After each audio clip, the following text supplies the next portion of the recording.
So ఇలా అదే ఉంటుంది. మీరు ఇప్పుడు గ్యాస్ అన్నారు కదా, గ్యాస్ట్రిక్ ప్రాబ్లమ్ కొంతమంది గుండె నొప్పి అనుకుంటారు గ్యాస్ ప్రాబ్లమ్ ని, అంటే పైకి తంతుంది కదా. అవును. సో అసలు ఆ గ్యాస్ ప్రాబ్లము గుండె నొప్పి ఈ రెండింటి మధ్యన అంటే మీరు అంతరం లక్షణాలు ఉంటాయి కదా, లక్షణాలు. ఏది అంటారు అసలు ఈ ఆక్యుపంక్చర్ కానీ ఆక్యుప్రెషరల్ కానీ అది ఎలా నయం చేయొచ్చు? ఇప్పుడు ఇందాక అది అనుకుంటున్నాను, దాని గురించి చెప్తున్నాను. ఒక డిఫరెంట్ డిసీజెస్ గురించి కూడా మనం దీంట్లో ప్రస్తావించాలి, ఎందుకంటే అదే కదా ఇంపార్టెంట్. ప్రజలకి, ప్రేక్షకులకు కావాల్సిన ఇన్ఫర్మేషన్ ఇవ్వాలి. వాళ్ళకి ఏంటంటే ముందు వ్యాధి అంటే, జబ్బు అంటే భయం పోవాలి. భయాల వల్ల, భయమే మరణం అంటాం కదా. సో ధైర్యం రావాలి. ఇదే నా జబ్బు అంటే నాకు ధైర్యం వస్తే, మన శరీరంలో ఉన్నటువంటి ఒక అద్భుతమైన శక్తులు కొన్ని ఉన్నాయి. ఏంటంటే మన శరీరము ఇట్ కెన్ రిజువనేట్, తాను రికన్స్ట్రక్షన్ చేసుకోగలుగుతుంది, తిరిగి శక్తిని సంతరించుకోగలుగుతుంది, వ్యాధులను నయం చేసుకోగలుగుతుంది. ఇది ఒక రకమైనటువంటి ఇమ్యూనిటీ సిస్టమ్ అంత అద్భుతమైన ఉంది.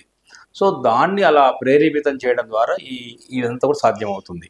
ఇది ఒక మిరాకిల్ కాదు, ఇది ఒక ఏన్షియంట్ విజ్డమ్.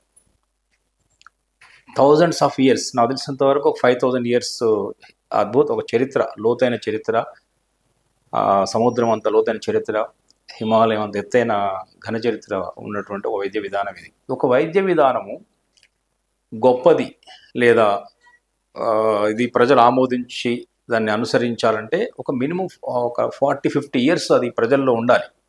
ఇప్పుడు వచ్చిన విధానాల్లో కొన్ని కొత్తవి వస్తాయి. ఇది తినండి, అది తినండి, అది తినండి, తర్వాత ఏమవుతుందో తెలియదు. ఇప్పుడు తగ్గుతుండొచ్చు, కానీ ఈ కాల పరీక్షకు నిలబడ్డటువంటి వైద్య విధానం ఇది. టైం టెస్టింగ్ అంటే వీటన్నిటి మీద చాలా పతీలు వచ్చాయి, హోమియోపతి, అల్లోపతి.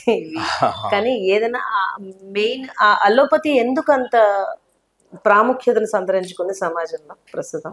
ఇప్పుడు మనం మన విధానం చూస్తే అలోపతి వైద్య విధానం ఇప్పటికీ స్టిల్ లీడింగ్, అది వరల్డ్ వైడ్గా నెంబర్ 1 స్థానంలో ఉంది. అది దానికి ఉన్నట్టు అనేక సుగుణాలు కూడా ఉన్నాయి.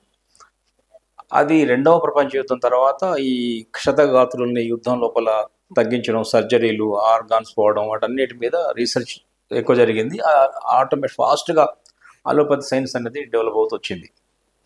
ఆల్ ఎమర్జెన్సీస్ కండిషన్ లోపల, యాక్సిడెంట్స్, ట్రామా కేసులు, ఎక్కడెక్కడ అటు కాళ్ళు, ఇటు తల, ఇటు మొండం, బ్రెయిన్ బయటకు వచ్చినా కూడా అలోపతి కెన్ సేవ్.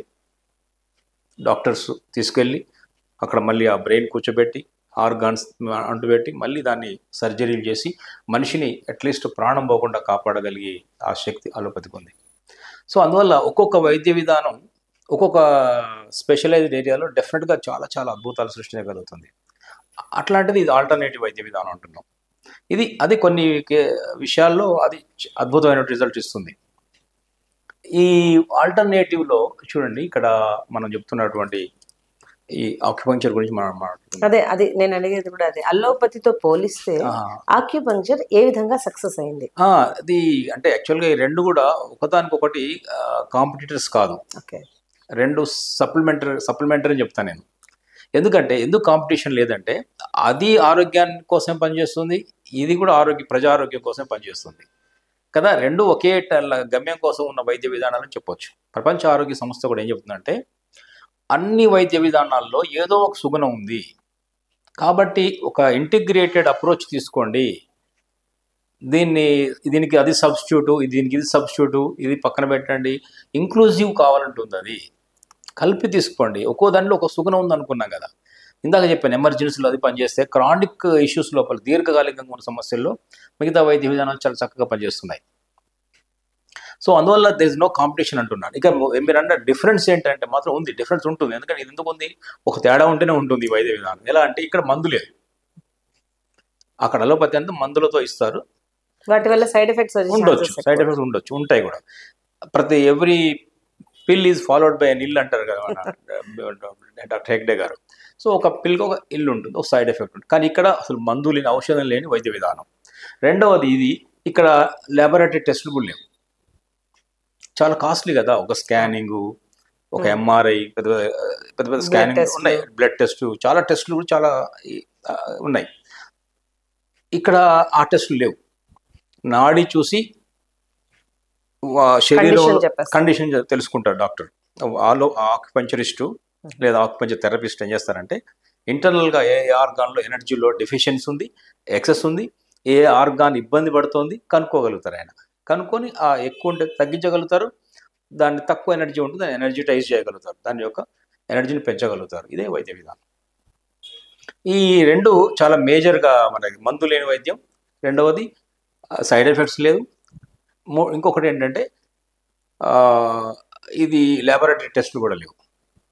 ఇది అన్ని వర్గాల వారికి అంటే చిన్నపిల్లల నుంచి వృద్ధుల దాకా ఇది అందరికీ కూడా పనికొచ్చే విధానం ఇది. తర్వాత దాదాపు చాలా అనారోగ్య సమస్యలకు పనికొస్తుంది ఇది. గ్యాస్ట్రిక్ ఇష్యూ అన్నాం కదా, డైజెస్టివ్ డిజార్డర్స్ చాలా బాగా పనిచేస్తుంది, నర్వస్ డిజార్డర్స్ చాలా బాగా పనిచేస్తుంది.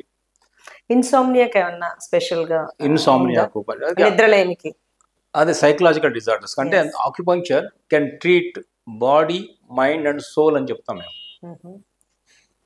Body, mind and soul. So మైండ్కు ట్రీట్మెంట్ ఉంది ఇక్కడ, శరీరానికి అంటే ఆర్గాన్స్కే కాకుండా గాయాలకే కాకుండా ఇంటర్నల్గా మానసిక స్థితి. ఇప్పుడు నిద్ర పట్టకపోవడం ఒక రకంగా చెప్పాలంటే ఒక సైకలాజికల్గా యాంగ్జైటీ, టెన్షన్, వర్రీస్ ఉంటాయి. సో అటువంటి ఇష్యూస్ కూడా యాంగ్జైటీ ఎగ్జాంపుల్ చెప్పారు మీరు. ఆక్యుపెన్షన్లో అద్భుతమైన ట్రీట్మెంట్ ఉంది.